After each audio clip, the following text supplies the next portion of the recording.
მოგესალმები პატივცემულო მაყურებელო. დღეს თქვენთან ერთად ვარ მე, გიორგი მაესტრო გოჩელეიშვილი. თქვენ კი ხართ გამა ნიუსზე. Let's go. ამ ნიუს დავიწყებ იმით, რომ ჩვენ გვაქვს უამრავი კონტენტი, რომელსაც სჭირდება მხარდამჭერი და სპონსორი, როგორცა გამა Spotlight, გამა Uncovered, გამა News და Who's Fighting. მეგობრებო, ძალიან დემოკრატიულ ფასში შეგვიძლია შემოგთავაზოთ ამ შესანიშნავი კონტენტის მხარდაჭერა და ექსკლუზიური სპონსორშიპი. ამიტომ გთხოვთ დაგვიკავშირდეთ, რომ გავიაროთ პირობები. მეგობრებო, ტრადიციულად ჩვენი რენკინგები განახლდა, ვიღაცა მაღლა აიწია, ვიღაცა დაბლა ჩაიწია, რამოდენიმე ჩემპიონი შეიცვალა და ასე შემდეგ. ამიტომ გთხოვთ გადადით ჩვენს რანკინგებზე და აქვე ნიუსების კომენტარებში დაწერეთ თქვენი აზრი, დააფიქსირეთ თუ რამდენად ეთანხმებით ჩვენს წყობას. თუ პირიქით თქვენი შემოთავაზება გაქვთ და არ დაიზეროთ, ეს შემოთავაზებაც დაწერეთ. 24 მაისს გამა ფიური გველოდება წინ. გამა ფიურიზე გველის ძალიან მაგარი ბრძოლები. Main card-ი უკვე შედგენილია. შეგიძლიათ გადახვიდეთ ჩვენს ვებგვერდზე gamafc.g და ნახოთ სია ბრძოლების. ყოველივე ბრძოლა არის საინტერესო პირველიდან ბოლოთი დამთავრებული. მე უბრალოდ ყურადღებას გავამახვილებდი რამოდენიმე მატჩზე. რა თქმა უნდა, ყურადღების გარეშე არ შეიძლება უბრალოდ რომ დარჩეს ბოკელავაძე და ქიმაძეს ბრძოლა. ძალიან გაღვივდა ბიჭებს შორის ეს ჰეითი, ამიტომ 24-ში ყველაფერი გადაწყდება. ამ ბრძოლას შეგახსენებთ, რომ აქვს წინა სატიტულო ბრძოლის სტატუსი, ანუ ამ ბრძოლაში გამარჯვებული მიიღებს შანსს, რომ 93 კილოგრამში შეებრძოლოს ჩემპიონს. ქიმაძე და ბოკელავაძის გარდა ასევე საინტერესო რევანში გველის, ბადურაშვილი და გუკასიანის შორის. შეგახსენებთ, რომ მებრძოლებს აქვთ უკვე რინგი გაზიარებული შიშველ მუშტებით. გუკასიანს ეს ბრძოლა მიყავდა, თუმცა ბადურაშვილმა ერთ დარტყმაში შემოატრიალა ყველაფერი და ამ ბრძოლის ბედიც. ამჯერად შევხედოთ თუ რა ფორმაში არიან ბიჭები. შეგახსენებთ, რომ ბადურაშვილმა რამოდენიმე ბრძოლა ჩაატარა, მათ შორის საჩემპიონო ბრძოლა დააზღვია, ხოლო გუკასიანი კი მოგების სერიაზეა, მინიმუმ 2 ბრძოლა აქვს მოგებული. ამიტომ ეს პრინციპული რევანში იქნება, პრინციპული დაპირისპირება და საინტერესო იქნება, რომ ვნახოთ ამჯერად ვინ გამოვა გამარჯვებული. და რა თქმა უნდა, აუცილებელია მეგობრებო, უბრალოდ ღალატი სტოლფასია, რომ არ ვისაუბროთ main card-ებზე. 3 საჩემპიონო ბრძოლა გველის წინ. ეს რაღაცა ტრადიციად ისახება მე მგონი გამაში, თუმცა რა თქმა უნდა არა, ტრადიცია ვერ იქნება, ყოველივე ივენტზე 3 საჩემპიონო ბრძოლა ვერ გათამაშდება, ამიტომ უნდა ვიხელთოთ მომენტი, უნდა ჩავიგდოთ ხელში გამას ბილეთი და მოვიდეთ აქ 24 მაისს, იმიტომ რომ ასეთი ივენთები როგორც იყო წინა და როგორც გველის წინ, რავი, დეკადაში ერთხელ თუ შეიძლება მოხდეს. და ჩვენ გვეღირსა ეს შანსი, ამიტომ მეგობრებო, მე ძალიან მიხარია და რა თქმა უნდა დავიწყებ საუბარს პირველ მათგანზე, ეს იქნება ლუკა იობაშვილის ზედმეტ სახელად მამბერი, არა და გლადიატორი მე უფრო მომწორდა და მისი მეტოქე ოთარ ელმოერტე შეღვიაშვილი. ძალიან მაგარი ველით და რა თქმა უნდა ეს ბრძოლა იქნება ერთ-ერთი დამაგვირგვინებელი ამ ივენთისთვის. ეს ბრძოლა გაიმართება დროებით ტიტულზე. რა თქმა უნდა თქვენ შემეკითხებით თუ რა პონტია, რატო ჩხუბობენ ბიჭები დროებით ტიტულზე, როცა ყავთ ცოცხალი ჩემპიონი. სწორად იმიტომ, რომ ამ ხელა განცვიფრებული კონკურენცია 65 კილოგრამში, მთელი დივიზიონის გაჩერებას ჩვენ არ ვაპირებთ. რა თქმა უნდა, ბაქარი დაამთავრებს თავის საქმეებს გრან-პრისთან დაკავშირებულს, რაშიც მას ვუსურვებთ წარმატებას, თუმცა მხოლოდ ბაქარის ვერ დაელოდება მთელი დივიზიონი, მით უმეტეს ამდენი კონკურენტული მებრძოლი სადაც იყრის თავს, ამიტომ 65 კილოს ეყოლება დროებითი ჩემპიონი და როცა დამთავრდება გრან-პრი, ჩვენ სატიტულო კამრებს გავაერთიანებთ. რაც შეეხება ოთარის და ლუკას ბრძოლას, ვფიქრობ, რომ ეს იქნება უმაგრესი ბრძოლა. ჩემ თვალში ეს არის ერთ-ერთი კი არა, პირველი პრეტენდენტია ბევრ ბონუსზე. რა თქმა უნდა, უპირველეს ყოვლისა საღამოს ბრძოლის ბონუსზე მაქვს გათვლა. თუმცა ყველა შანსი აქვთ ბიჭებს ოთარისაც და ლუკასაც იმ დონის მებრძოლები არიან, რომ ყველა შანსი აქვს, რომ ყველა ბონუსი წაიღონ სახში. ამიტომ ეს ბრძოლა ნაღდად ღირს თქვენი ყურადღებისა არ გამოტოვოთ. მიუხედავად იმისა, რომ ბიჭები საუბრით ბევრ ხაიფს არდებენ, დამიჯერეთ, ყოველივე მათი ბრძოლა არის რაღაცა აპოგეში ასული საბრძოლო ხელოვნების პიკი. ხელოვნებ, არ ვიცი რა ეპიტეტი მიუძღვნა, ამიტომ ველით გულმოდგინეთ ოთარის და ლუკას ბრძოლას. ხოლო ვინ გახდება ჩემპიონი, ვიხილავთ 24-ში. პიტის და ბრძოლასთან ერთად ცალკე ყურადღება მინდა დაუთმო დიმა დაიჰარდ ჯიქიას ბრძოლას გიგა თაბუკაშვილთან. ბიჭები იბრძვიან შუშველმუშტებზე და 56 კილოგრამს ვაკანტური ქამარი აქვს და რა თქმა უნდა 24-ში ჩვენ გავიგებთ თუ ვინ გახდება 56 კილოგრამის ჩემპიონი. გიგა თაბუკაშვილი შეგახსენებთ რომ მიდიოდა მოუგებელი სერიით 4-0-ზე და იანკომ შეაჩერა ის მხოლოდ იანკოშვილმა შეძლო მისი შეჩერება გრან-პრის ნახევარფინალში. ხოლო რაც შეეხება დიმადი ჯიქიას, მას აქვს წაუგებელი სერია, წარმოიდგინეთ 7-ჯერ ზედიზედ ამ ბიჭმა მარცხი არ იცის რა არის. ანუ დიმას აქვს სულ 8 ბრძოლა გამას რინგზე ჩატარებული, პლუს 1-ია ოქტაგონზე MMA-ის წესებით, თუმცა იმას არ ვთვლით. ამ 8 ბრძოლაში დიმამ მხოლოდ დებიუტში იგემა მარცხი, თუმცა Fight of the Night-ი აიღო მაგ ბრძოლაშიც კი. Fight of the Night-ის ბონუსი ძალიან მაგარი ბრძოლა იყო ხოჯელანთან და მის მერე დიმას არ წაუგია, არის წაუგებელ სერიას. ამიტომ ძალიან საინტერესო იქნება ამ მებრძოლების გამას რინგში ნახვა. ვინაიდან სტილისტიკურად ძალიან განსხვავდებიან, გამოცდილებაც ერთსაც და მეორესაც საკმარისზე მეტი აქვს უკვე შიშველმუშტებზე და ზოგადად გამაში ჩხუბზე. ამიტომ ეს იქნება ძალიან მაგარი ბრძოლა, სტილისტიკური დაჯახება და შევხედოთ, აბა ვინ მოიგებს ამ ბრძოლას. დიმა ჯიქია შეგახსენებთ ამ ყველაფერთან ერთად რომ იყო 60 კილოგრამის პირველი ჩემპიონი, თუმცა დაბრუნების შემდგომ მან გადაწყვიტა წონით კატეგორიის შეცვლა. ამიტომ მეგობრებო, ეს არის მეორე main event-ი, რომლის გულიზეც ნაღდად ღირს ბილეთის შეძენა და ივენტზე მოსვლა 24 მაისს. შეგახსენებთ, ვისაც არ შეგიძლიათ 24 მაისს რომ ჩვენთან ერთად აქ გამა Fight Hall-ში დაესწროთ ივენტს, შეგიძლიათ შეიძინოთ ამ კვირაში შეღავათიან ფასად სულ $2.50 გამა ფიურიზე და რა თქმა უნდა თქვენს საყვარელ მაესტროს ბრძოლასაც ნახავთ ამ ფასში შევა. და კიდე ერთი ივენთი, რომელიც დარწმუნებული ვარ, რომ დიდ მოლოდინის ქვეშ არის, ორივე მებრძოლს ყავს უამრავი გულშემატკივარი.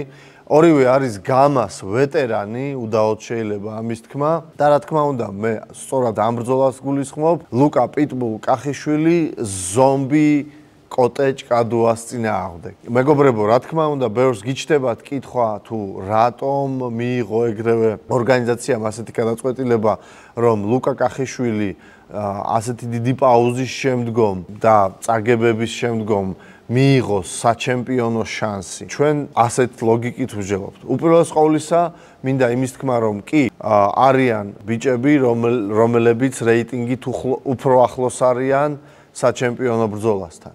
ნუ მაგალითად გელათეგაშვილი. თუმცა ყველა, ვინც ახლოსაა პიტზე უფრო ახლოსაა საჩემპიონო ბრძოლასთან, როდესაც მიიღეს შეთავაზება ჩემპიონისგან, რომ შიშველმუშტებზე სურს მას ტიტულის დაცვა, უარი განაცხადეს და განაცხადეს, რომ არ არიან მზად შიშველი მუშტებით ბრძოლისთვის. ლუკა იყო პირველი, რომელიც სიხარულით დათანხმდა ამ შემოთავაზებას და დიდი ტყვილი არ გამოვა, თუ ასეც ვიტყვი, რომ ლუკა იყო ინიციატორი იმისა, რომ რაც შეიძლება მალე ჩართულიყო ამ ბრძოლაში. ჩვენ იმისთვის ვართ აქ, რომ ხალხი ვაჩხუბოთ, ჩემპიონს სურს სულ ერთი თვის მერე, რაც გახდა ჩემპიონი, უკვე ტიტული რო დაიცვას, მას ყავს მეტოქე, ორივე არის დამსახურებული გამას მებრძოლი და რატომაც არა, ეს ბრძოლა შედგება. დიდი საკითხის ქვეშაა ის თუ რა ფორმაშია პიტბული, შეძლებს თუ არა ევოლუციონირებულ ზომბისთან სათანადო წინააღმდეგობას. რა თქმა უნდა, ყველა ეს საკითხი ჰაერში კიდია და ზუსტად იმისთვის, რომ ყველა კითხვას პასუხი გაეცეს, ჩვენ შევიკრიფებით აქ 24 მაისს გამა ფიურიზე და ვიჩხუბებთ და გავიგებთ იქნება ზომბი and steel თუ გახდება პიტი and new. პიტი და ზომბის ბრძოლა თავისთავადია რომ ინტერესს გამოიწვევს, თუმცა კიდევ უფრო დიდ ინტერესს გამოიწვევს იმ შემთხვევაში თუ ლევან გუდიანი ციკლაური დაუბრუნდება გამას რინგს. პირდაპირ გეტყვით მეგობრებო, ჩვენ ვაწარმოებთ მოლაპარაკებებს ლევანისთან, ზოგადი სურვილი დაფიქსირებულია ლევანისიც და გამასიც რომ გსურს თანამშრომლობის გაგრძელება და ყველა შემთხვევაში პიტი თუ გახდება ჩემპიონი, როგორც შეგვპირდა, ლევანი უნდა დავაბრუნო და დავამთავრო ის საქმეო. ძალიან საინტერესო ვითარება გამოვა, თუ ასე გადაწყდა ბედი და რა თქმა უნდა, არანაკლებად საინტერესო ვითარება გამოვა, თუ ლევანის პრინციპული ვიზავის აკა კაკრიაშვილის მეშვეობით ევოლუციონირებული ზომბი დახვდება ლევანის. საინტერესო ბრძოლა იქნება ჩემი აზრით, იმიტომ რომ ლევანი დამსახურებული სპორტსმენია, ძალიან გამოცდილია, თუმცა ზომბიც არ არის გამაში ნაკლებად დამსახურებული. უშუალოდ გამას გამოცდილება ზომბის მეტი აქვს და რაც შეეხება ტემპს და გამძლეობას, საკითხავია რომელიც აქვს უფრო მეტი. ამიტომ ძალიან საინტერესო ვითარება, ნუ გადავახტებით მოვლენებს წინ, უბრალოდ ვიცოდეთ რომ კოტე და პიტი ძალიან საინტერესო ბრძოლა გველის წინ და ვინც არ უნდა მოიგოს ამ ბრძოლაში, თუ ციკლაური დაგვიბრუნდა, კიდევ უფრო საინტერესო და დაძაბული ვითარება იქნება ჩვენს წინაშე. აქვე მინდა გავცე პასუხი ბევრ თქვენ კითხვას. თუ ვაპირებთ ნაირის და კორტავას ჩხუბს, როდის ეჩხუბება ნაირ მელიქიანი კორტავას და ასე შემდეგ. ჩვენ და მე როგორც გამას მაჩმეიკერი გეუბნევით შემდეგს, რომ ნაირ მელიქიანის და ბექა კორტავას ბრძოლა ჩვენ გვაინტერესებს ძალიან. ამიტომ ეს ბრძოლა 99 და 900% გაიმართება, მაგრამ როდის ეს არის ღია საკითხი. შეგახსენებთ რომ ნაირ მელიქიანი გეგმავს 70 კილოგრამში ჩასვლას, ნაირ მელიქიანი არის 73 კილოგრამის გრან-პრის ჩემპიონი, რომელმაც 25,000 ლარით გაათხელა გამას ჯიბე, თუმცა რაც შეეხება მის გეგმებს, როგორც თქვი, აპირებს 70 კილოგრამში ჩასვლას და რა თქმა უნდა, უდაოდ იმსახურებს ის ბრძოლას საჩემპიონო ტიტულზე. ხოლო რაც ეხება ორგანიზაციის გეგმებს, მე პირადად როგორც ორგანიზაციის მაჩმეიკერი ვფიქრობ შემდგომს, რომ ჩვენ ყავს 70 კილოგრამში დროებითი ჩემპიონი ბესო ფარჯიანი და ყავს ჩემპიონი, რომელმაც დაიცვა თავის ტიტული ბექა კორტავა. ჩემთვის უფრო საინტერესო იქნებოდა უახლოეს პერიოდში ბექას და ბესოს ბრძოლის ნახვა, რომ გაერთიანდეს ტიტული და ვინ იქნება ეს ბექა თუ ბესო, აზრი არ აქვს, ეს იქნება უდაო გამას ჩემპიონი, რომელიც დაეტაკება უდაო გრან-პრის ჩემპიონს. აი ესეთი ვითარება იქნება ჩემი აზრით ყველაზე ლოგიკური და რა თქმა უნდა თქვენი აზრიც დაწერეთ კომენტარებში, აუცილებლად გაგვიზიარეთ თქვენი აზრი. ნუ თუ ეთანხმებით დააფიქსირეთ, თუ გაქვთ განსხვავებული ხედვა, გაგვიზიარეთ, იქნება და შენი კონკრეტულად შენი ხედვა მეგობარო მოგვეწონოს ჩვენ ჩემს წინასწარ დაგეგმილი ხედვისგან განსხვავებით და მივმართოთ შენ სცენარის. ამიტომ დააფიქსირე აუცილებლად აზრი კომენტარში. ესე იგი, ძალიან ხშირად ისმის კითხვა ასევე ჩვენს მაყურებლისგან, თუ სადაა ლაშა როინიშვილი, თუ აპირებს ბრძოლას, როდის აპირებს იგი ბრძოლის ჩატარებას და ასე შემდეგ. ლაშასთან ორგანიზაციამ მოაწერა ხელახლა კონტრაქტი, ამიტომ ჩვენ დიდი სიამოვნებით შეგვიძლია დავაანონსოთ, რომ ივნისში ძმები მარგიშვილები იჩხუბებენ ერთ ივენტზე ტრადიციულად და ზურა მარგიშვილი აპირებს გიორგი ჭავჭავაძესთან ბრძოლას, ხოლო სლავა მარგიშვილი აპირებს რევანშის მიცემას ლაშასთვის და თავის ქამრის დაცვას. ამიტომ ლაშა როინიშვილი მიიღებს საქამრო ბრძოლას 93 კილოგრამში ივნისში. ივნისის ქარდიც, როგორც მინიმუმ მეინ ივენთის სულ მალე ჩამოყალიბდება და ამ კვირის განმავლობაში დაიდება ჩვენს ვებგვერდზე. ამიტომ მეგობრებო, სანამ არის შეღავათიანი ფასი, გთხოვთ გადადით და შეიძინეთ ბილეთები გამა ფიურიზე და რა თქმა უნდა გამას შემდგომ ივენტზე, რომელიც ივნისში გაიმართება.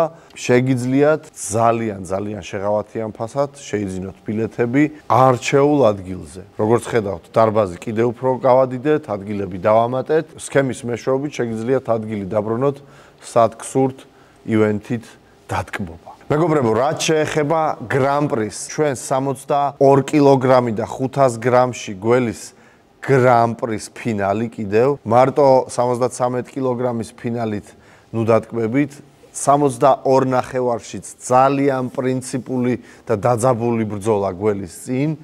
ეს მებრძოლები არიან არანაკლებად პრინციპული მეტოქეები ერთმანეთისთვის, ვიდრე ფლოიდი და მენი პაკიაო, ან კონორი და დიაზი. ამიტომ ვფიქრობ, რომ კიდევ უფრო საინტერესო იქნება 62 ნახევარ კილოში გრან-პრის ნახვა. ჩვენ ვაპირებდით გრან-პრის ფინალს და ხო, იცით, ყველა მიცით, ხო?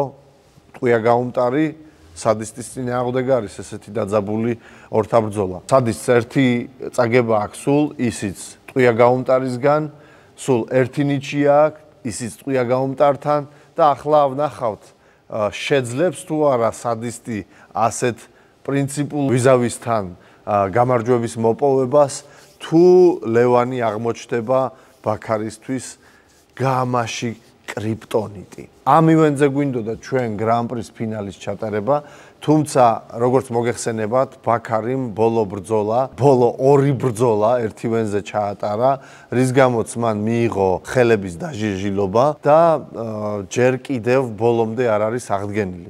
ვინაიდან ასეთი მნიშვნელოვანი და დიდი პრიზი არის ბიჭების წინაშე, ჩვენ გადავწყვიტეთ, რომ მივცეთ სათანადო დრო ერთ და მეორე სპორტსმენსაც, რომ მაქსიმალურად აღიდგინონ თავი და მათ საუკეთესო ვერსიები დავატაკოთ ერთმანეთს. ამიტომ გრან-პრი მაისიდან გადაიდო ივნისამდე. ანუ ივნისში ჩვენ გველის გრან-პრის ფინალი, ამიტომ კიდევ ერთი მიზეზი გაქვთ, რომ შეიძინოთ როგორც გამაფიურიზე ბილეთები, ასევე ივნისის გამაზე ბილეთები, მით უმეტეს რომ შეღავათიან ფასად გვაქვს. მეგობრებო, ყველაზე მთავარი ამბავი, რაც მინდა განდოთ ამ ნიუსების ჭრაში, არის ის, რომ გამას ბრძოლების ტრანსლირება გავა ექსკლუზიურად ამიერიდან მხოლოდ გამატივი წერტილი G-ზე. კი ბატონო, არ მოგესმათ, არც ლიდერბეთის პლატფორმაზე, არც ნებისმიერ სხვა პლატფორმაზე გამას ბრძოლები პირდაპირ ეთერში არ გავა და გავა მხოლოდ გამატივი წერტილი G-ზე.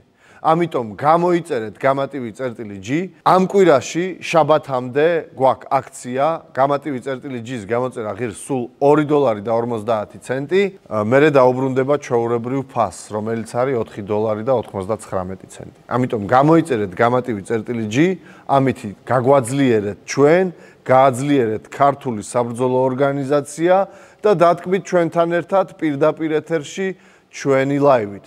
ხოლო რაც შეეხება YouTube-ს, ვიდეო უმაღლეს ხარისხში დაიჭრება, თავიდან დამონტაჟდება და დაიდება YouTube-ზე. ამიტომ თუ გინდათ გამას ტრანსლაციაში ყურება, შეგეძლებათ გამატივი წერტილი G-ზე და ბრძოლების გარდა ბევრი სხვა მასალა დაიდება. ხოლო რაც შეეხება შეჯიბრის უმაღლეს ხარისხში დამონტაჟებული ბრძოლების ნახვას, შეძლებთ ჩვენს YouTube არხზე, როგორც ყოველთვის შეგეძლოთ. და ბოლოსკენ მოუწოდებ ყველა იმ ახალგაზრდას, თუ არც ისე როგორც მე ახალგაზრდას, მაგრამ ძალიან ტალანტით ახსავსე ხალხს, ჩვენ ვეძებთ სპონსორებთან ურთიერთობის სპეციალისტს. ამიტომ გთხოვთ, გადადით ჩვენს ვებგვერდზე ვაკანსიები და შეავსეთ იქ ანკეტა, რომ დაგიკავშირდეთ და გახდეთ ჩვენი დიდი გუნდის წევრი, წარმატებული გუნდის წარმატებული წევრი. მეგობრებო, სულ ეს იყო, ამით ვამთავრებ გამა ნიუს, ველოდებით სპონსორებს, ველოდებით მაგარ ივენტს, გამოიწერეთ გამატივი, let's go. Gamma Fury is on.